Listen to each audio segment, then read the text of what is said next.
Francis, what would you add to this about the culture conversation? I'm just nodding along because I completely agree. And I'm glad that you brought up the neurodivergence, because here I am with my little toy, my little fidget toy, because when I'm in meetings or I'm in conversations like this, I'm mindful that I have my own tools, but I'm also mindful also of understanding who my teammates are, because there's the managing up, right, philosophy too, where you manage up to your managers and try and make sure that they have the information or the tools, whatever it is that they need. So you're managing up, down, across every way and stuff, but I'm very mindful about who it is that I'm interacting with. And I think that's where we want to be inclusive, right? We want to understand, we want to be able to empathize, but also to, I think one of the things that I think that I want to touch on specifically that Julianne mentioned was with honest dialogue is all of us who work in the nonprofit world, we're advocating for something in some respect, right? But how are we advocating for ourselves? How are we advocating for our teams? How are we advocating for that internal change at whatever level we need to do that?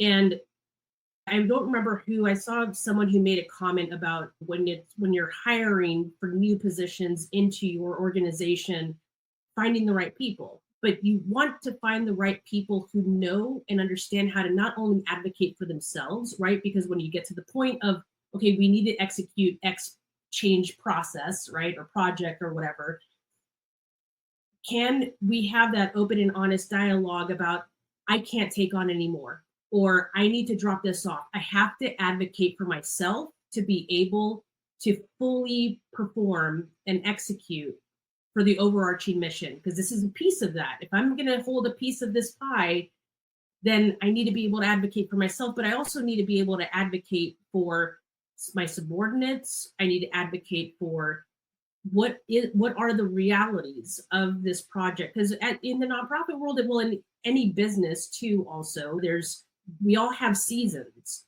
In higher ed, it's fall semester, spring semester. And then you've got the summer where it's slow and you think that you can knock out really big projects, but no, you're actually like going 100 miles an hour because fall semester is coming up.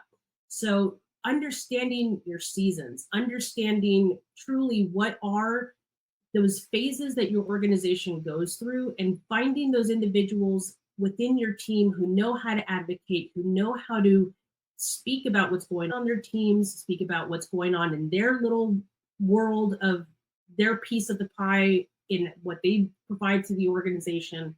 That's what's going to help be able to change the culture, because you can't just have one person come into the conversation and say, we're going to do this, without including everyone else's opinions and comments about what it is that you're trying to affect.